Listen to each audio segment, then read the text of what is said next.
যে দেখুন, আমরা আমাদের যে বৈষম্য, সবাইকে অনুরোধ করব, এখন অনেক মানুষ লাইভে আছেন, প্রায় 750 মানুষ লাইভে আছেন, দয়া করে সবাই একটু শেয়ার করবেন, সবার কথাগুলি জানা উচিত। আমাদের কিন্তু এখন দায়িত্ব অনেক বেড়ে গেল, আরো দায়িত্বটা আমাদের আরো বেশি হয়ে গেল। কিরকম? কারণ আমরা পে স্কেল পাচ্ছি, এ ব্যাপারে হচ্ছে এখন কনফিডেন্স বেড়ে গেছে, যেহেতু আমরা পে স্কেল পাচ্ছি, তাই আমাদেরকে আরো বেশি দায়িত্বশীল ভূমিকায় আসতে হবে। কারণ সামনে দ্রুত গেজেট হবে, সেই গেজেটে যাতে আমরা শতভাগ মূল বেতনটা আমরা এক ধাপেই পাই।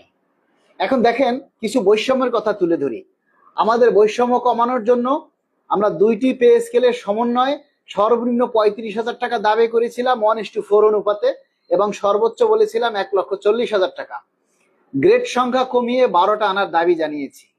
গ্রেড সংখ্যা কিন্তু সেই 20টাই রইল।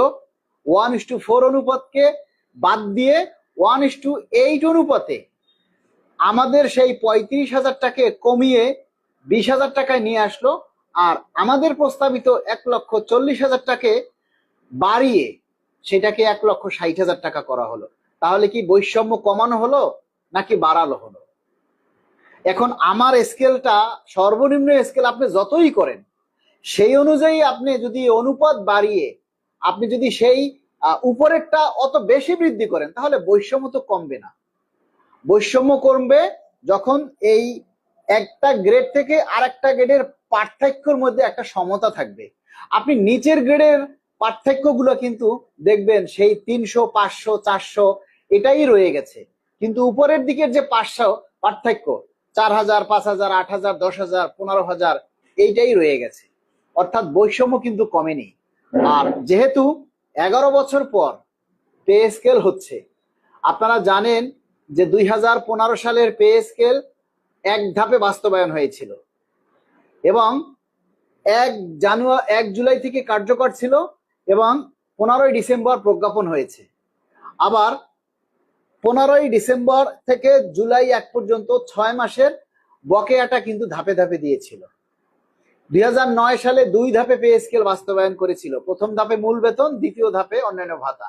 2005-এর যে পে স্কেল বিএনপি সরকার দিয়েছিল, তখন 3 ধাপে পে স্কেল দিয়েছিল। 2005-এ 3 ধাপে পে স্কেল দিয়েছিল।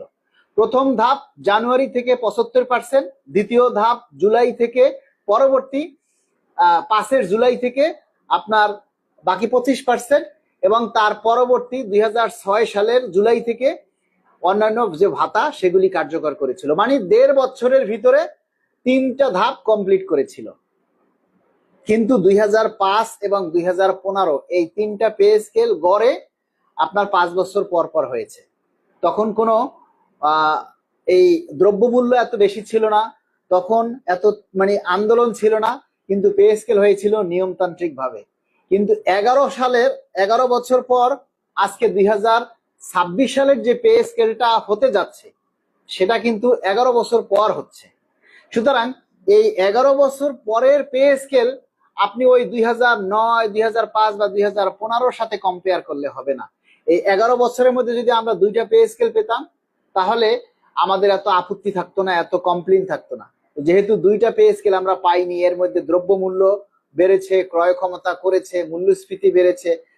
সুতরাং আমরা চাই আমাদের এই পে স্কেলটা, এই 2026 সালের পে স্কেলটা আমরা একেবারেই বাস্তবায়ন চাই।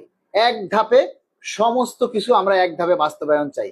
মূল বেতন, ভাতা, অন্যান্য যা কিছু আছে সম্পূর্ণ আমরা একবারেই বাস্তবায়ন চাই।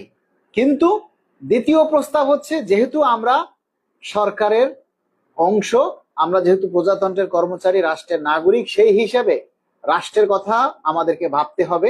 এবং রাষ্ট্রে যদি অর্থনৈতিক মন্দা অবস্থা থাকে বা অর্থনৈতিক ঘাটতি থাকে, সেক্ষেত্রে আমরা বলবো আপনারা 2009 বা 2005-কে আপনারা অনুসরণ করতে পারেন। 2009-এ প্রথম ধাপে মূল বেতন পুরাটা দিয়েছিল, দ্বিতীয় ধাপে সকল ভাতা সমূহ দিয়েছিল।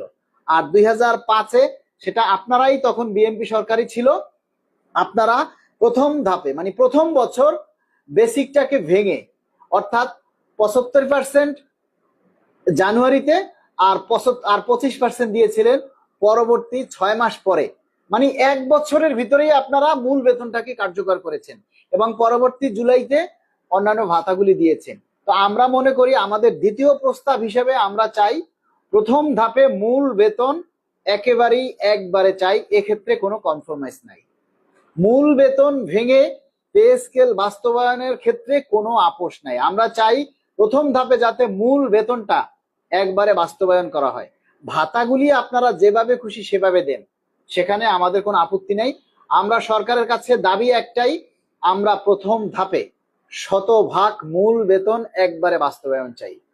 আপনারা সবাই এই একটা দাবির উপরে জনমত তৈরি করুন যে আমরা প্রথম ধাপে 100% মূল বেতন আমরা বাস্তবায়ন চাই। একটাই দাবি, একটাই কথা আপনাদের কাছ থেকে আমরা আশা করি। সবাই এই এক দাবিতে আপনারা নিজেরা পোস্ট প্রচার করবেন, নিজেরা পোস্ট দিবেন, আমাদের পোস্টগুলোতে আপনারা জনমত তৈরি করবেন, অন্য কোনো কথা নেই।